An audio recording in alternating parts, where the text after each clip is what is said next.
তাদের অনুসরণ করো যারা তোমাদের কাছে কোনো বিনিময় প্রত্যাশা করে না। এটাই সরল অনুবাদ। অনুসরণ করো যে তোমাদের কাছে কোনো বিনিময় চায় না। ওয়াহুম মুহতাদুন, আর তারা সরল পথে অঙ্গীকারবদ্ধ। মুসলিমরা কোরআনের যে ধারণাগুলোকে ভুল বুঝেছে এটি তারই। কোরআন বলেছে যে তারা কোনো বিনিময় প্রত্যাশা করেনি। ভাই, আপনার প্রোগ্রামের জন্য কেন ফি নির্ধারণ করেছেন? না না, এটা জানার বিষয়। কোরআন আরো বলছে, ইয়াশতারুনা বিআয়াতিল্লাহি সামানান কলিলান, তারা আল্লাহর আয়াত বিক্রি করে সামান্য মূল্যের জন্য। নিজের জন্য আপনার লজ্জিত হওয়া উচিত। আল্লাহর আয়াত বিক্রি করা গোটা কোরআনের সবচেয়ে ভুল বোঝা ধারণাগুলোর একটি। বিষয়টা খুলে বলছি। রসুল সাল্লাল্লাহু আলাইহি সাল্লাম মুসাব ইবনে উমাইরকে মদিনায় প্রেরণ করেছিলেন। জানেন আপনারা, মুসাব ইবনে উমাইর ছিলেন অত্যন্ত প্রতিভাবান তরুণ, যাকে মদিনায় প্রেরণ করা হয়েছিল কোরআন শিক্ষা দেওয়ার জন্য। তিনি ছিলেন অত্যন্ত ধনী পরিবারের সন্তান, কিন্তু তার পরিবার তাকে ত্যায্য করেছিল। এরপর তার পরিধানের বস্ত্রও ছিল না। বদরের যুদ্ধে তিনি শহীদ হলেন। কাফনের কাপড় দিয়ে যখন তার পা আবৃত করা হলো, মাথা উন্মুক্ত হয়ে গেল। আবার যখন মাথা আবৃত করার চেষ্টা করা হলো, পা উন্মুক্ত হয়ে গেল। রসুল সাল্লাল্লাহু আলাইহি সাল্লাম তাকে মদিনায় প্রেরণ করলেন কি শিক্ষা দেওয়ার জন্য? কোরআন। সকালের নাস্তার জন্য তিনি কি খাবেন? সূরা বাকারা। দুপুরে কি খাবেন? রাতে কি খাবেন? রাসূল সাল্লাল্লাহু আলাইহি সাল্লাম তার জন্য বেতনের ব্যবস্থা করেছিলেন, যাতে তিনি তার কাজ করতে পারেন। কোরআন শিক্ষাদানের জন্য তাকে অর্থ প্রদান করা হয়েছিল। তারা আল্লাহর আয়াতকে বিক্রি করে, এই কথার অর্থ কি জানেন? এর মানে কি? এর মানে হলো আয়াতগুলোর নির্দিষ্ট অর্থ রয়েছে, কিন্তু মানুষ তা শুনতে চায় না। তো আপনি অর্থ পরিবর্তন করে দিলেন, আর মানুষ যা শুনতে চায় আপনি তাই বললেন, যার ফলে তারা আপনার প্রতি রাগান্বিত হবে না। আপনি মানুষকে এমন জবাব প্রদান করেন যা শুনে তারা ভালো বোধ করবে, আর তারা যা শুনতে ভালো বোধ করবে না সেগুলো আপনি এড়িয়ে গেলেন। এভাবেই তারা আপনাকে পছন্দ করতে থাকে, আর আপনি নিজের জনপ্রিয়তা ধরে রাখেন। এটাই সামান্য মূল্যে আয়াত বিক্রি করা। সামান্য মূল্য বলতে এখানে মানুষের সন্তুষ্টিকে বোঝানো হচ্ছে। বুঝতে পারছেন? এখানে আয়াতটি হলো, তার অনুসরণ করো যে তোমাদের কাছে কোনো বিনিময় চায় না। এমন কাউকে অনুসরণ করো যে তোমার কাছে কোনো বিনিময় চায় না। আসুন এটা বুঝি। এটা সকল নবীদের একটা মূলনীতি। প্রত্যেক নবী এমন জাতির মাঝে এসেছেন যেখানে গুরুতর কোনো সমস্যা ছিল। আর যখন একটি জাতির গুরুতর কোনো সমস্যা থাকে, মূলত একটি জাতির ভারসাম্যপূর্ণ থাকা চাই।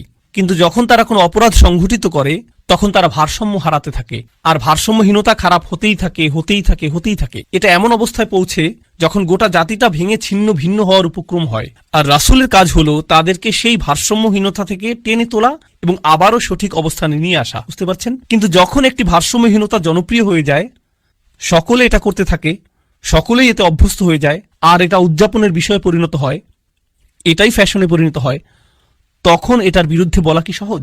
না। উদাহরণস্বরূপ, এখনকার সময়ে সমকামিতার বিরুদ্ধে বলাটা বেশ কঠিন হয়ে গিয়েছে, তাই না? লূত আলাইহিস সালাম কি এমন সময়ে বসবাস করেছেন যখন এটা জনপ্রিয় ছিল? হ্যাঁ। তাকে কি এর বিরুদ্ধে কথা বলতে হয়েছিল? হ্যাঁ। তিনি কি এর জন্য বিরোধিতার সম্মুখীন হয়েছিলেন? হ্যাঁ। বিষয়টা কোরআনে আসার পেছনে কারণ রয়েছে।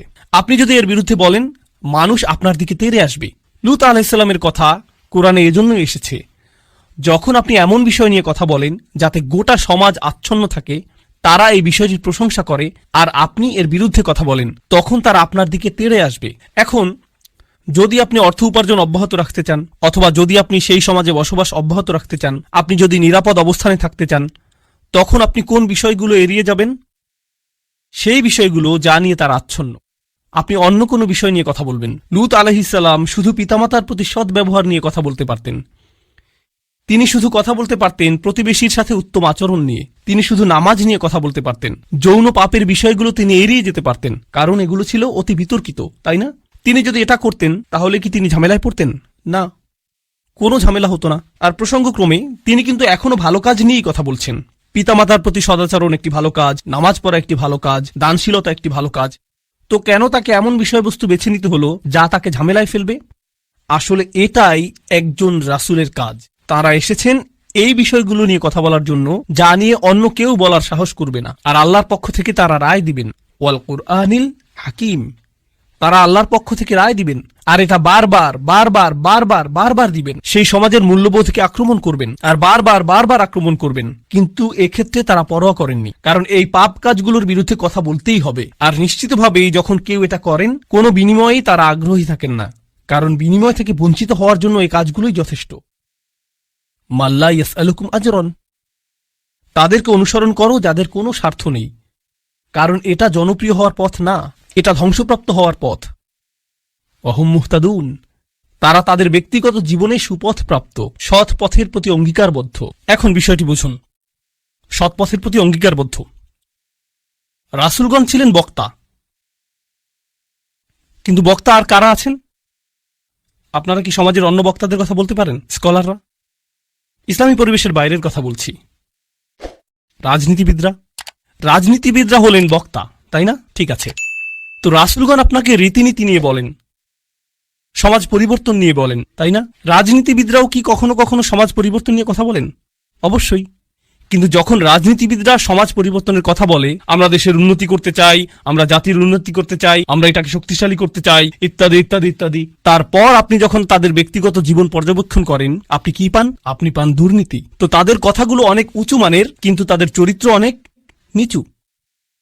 আর প্রসঙ্গক্রমে আপনি দেখেন যে তারা উঁচু মানের জিনিসগুলো নিয়ে কথা বলে এজন্য যে তারা ক্ষমতা চায়, তারা মন্ত্রী হতে চায়, তারা বিনিময় চায়, তারা কোনো কিছুর প্রতি লালায়িত।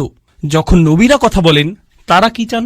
তারা শুধু চান ন্যায় বিচার, তারা শুধু চান সত্য, আপনার কাছ থেকে কোনো বিনিময় চান না। আর উপরন্তু আপনি যদি নবীদের ব্যক্তিগত জীবনের দিকে লক্ষ্য করেন, তারা সর্বদাই সঠিক পথের প্রতি অঙ্গীকারবদ্ধ ছিলেন। ওয়াহুম মুহতাদুন, তো বাণীটি নিখুঁত এবং বাণীবাহকও নির্ভেজাল। এই ধারণাটি কি আগেও শেখানো হয়েছিল? হ্যাঁ, ইন্নাকা লামিনাল মুরসালিন আলা সিরাতিম মুস্তাকিম।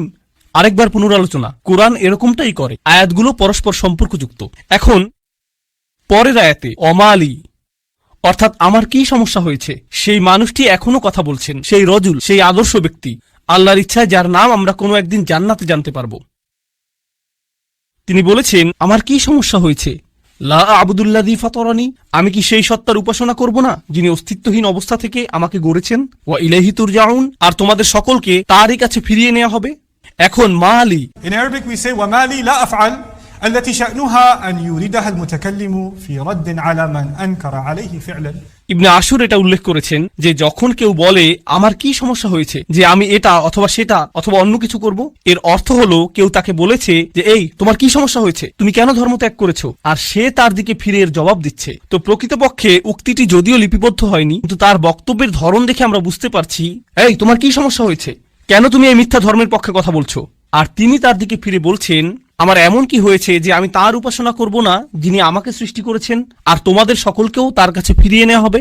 এটা উপলব্ধি করো যে তোমাদেরকেও ফিরিয়ে নেওয়া হবে। বাক্যটি শুরু হয়েছে আমার কি সমস্যা হয়েছে এটা দিয়ে, শুরু হয়েছে তাকে দিয়ে, আর বাক্যটি শেষ হয়েছে তোমাদের সকলকে তার কাছে ফিরিয়ে নেওয়া হবে। তো তিনি কাকে দিয়ে শুরু করেছেন? নিজেকে দিয়ে। আপনি যদি মানুষের সাথে একাত্ম হয়ে গিয়ে এই বাণী তাদের কাছে প্রচার করতে চান, আপনাকে নিজের সম্পর্কে অনেক কিছু স্বীকার করতে হবে। মানুষকে আপনার এটা বলার সক্ষমতা থাকতে হবে যে তোমরা সমস্যার সম্মুখীন হবে। আমি যদি কাউকে পরামর্শ দিই ভ্রমণ সম্পর্কে, আপনি এই এয়ারলাইন্সে না গিয়ে অমুক এয়ারলাইন্সে যান।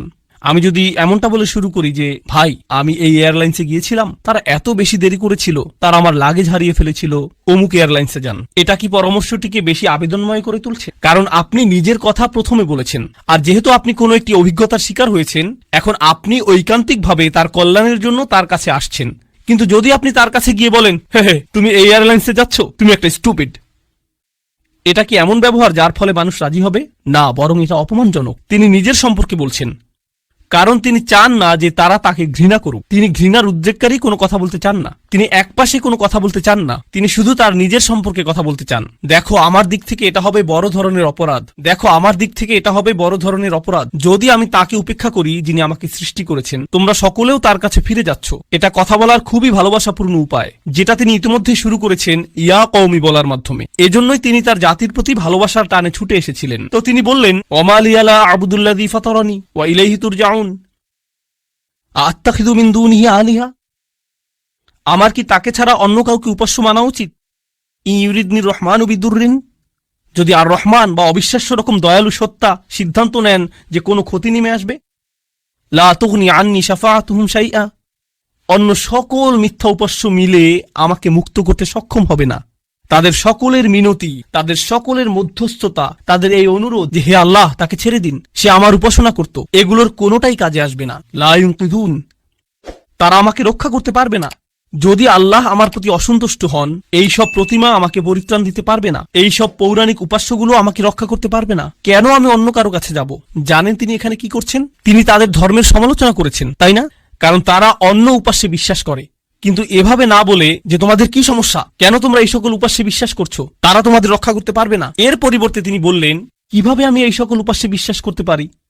তারা আমাকে সাহায্য করতে পারবে না। কাকে? আমাকে। আমি শুধু আমার নিজেকে নিয়ে চিন্তিত। আত্তাখিযু মিন দুনিহি আলিহা ইন ইউরিদনির রহমান, যদি আর রহমান আমার উপর কোনো ক্ষতি নামানোর সিদ্ধান্ত নেন। প্রথমত তিনি আমি সর্বনামটি ব্যবহার করেছেন, কারণ এখন তিনি তাদের মূর্তিগুলো নিয়ে কথা বলবেন। আপনি অন্য মানুষের ধর্ম নিয়ে কথা বলতে পারেন যতক্ষণ এটা আপনার সাথে প্রাসঙ্গিক হয়। কেন এটা আপনার কাছে যুক্তিসঙ্গত মনে হয় না? তাদের সম্পর্কে না, বরং আপনার সম্পর্কে। এই জিনিসটা আমার কাছে যুক্তিসঙ্গত মনে হয় না, এই জিনিসটা আমার সাথে যায় না, এটা আমি আমার নিজের জন্য সঙ্গতিপূর্ণ মনে করি না। কেন আপনি এভাবে কথা বলবেন? কারণ আপনি এটাকে আত্ম অহংকারের প্রতিযোগিতায় পরিণত করতে চান না। এখানে দ্বিতীয় বিষয়টি হল আর রহমান, যদি আর রহমান অকল্যাণ দেওয়ার সিদ্ধান্ত নেন, তারা আমাকে রক্ষা করতে পারবে না। দাঁড়ান, আর রহমান শব্দটির অর্থ কি? যিনি অকল্যাণ দেন। এর অর্থ কি? আর রহমান অর্থ যিনি দয়ালু, যিনি যত্ন করেন, যিনি ভালোবাসা প্রদর্শন করেন। তো কেন তিনি বলছেন যে আর রহমান যদি কোনো অকল্যাণ করতে চান? আর রহমান শব্দটি এবং ক্ষতি শব্দটি একে অপরের সাথে যায় না, তাই না? তারা একসাথে যায় না। জানেন তিনি তাদেরকে কি বলেছেন? তোমরা আর রহমানকে নিয়ে এর আগে উপহাস করেছো।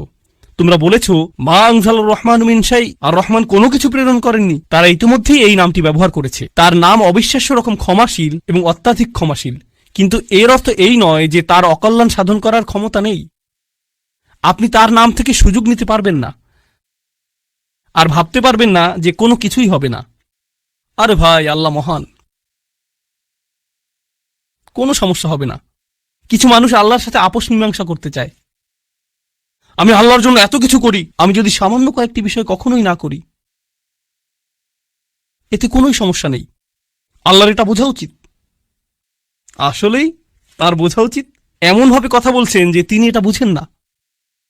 আপনি কি আল্লাহ সম্পর্কে এভাবে কথা বলার অবস্থানে রয়েছেন? হ্যাঁ, কারণ তিনি আর রহমান। ওকে, তাহলে দেখা যাবে এজন্যই আপনি কোরআনের সবচেয়ে কঠোর আয়াতগুলোর মধ্যে আর রহমান শব্দটি পাবেন, যাতে আপনি এই বিষয়টি বুঝে নিতে পারেন যে অবিশ্বাস্য রকম ক্ষমাশীল হওয়ার গুণটি তাকে ন্যায় বিচার থেকে বিরত রাখবে না এবং তার কর্তৃত্বকেও খর্ব করে না।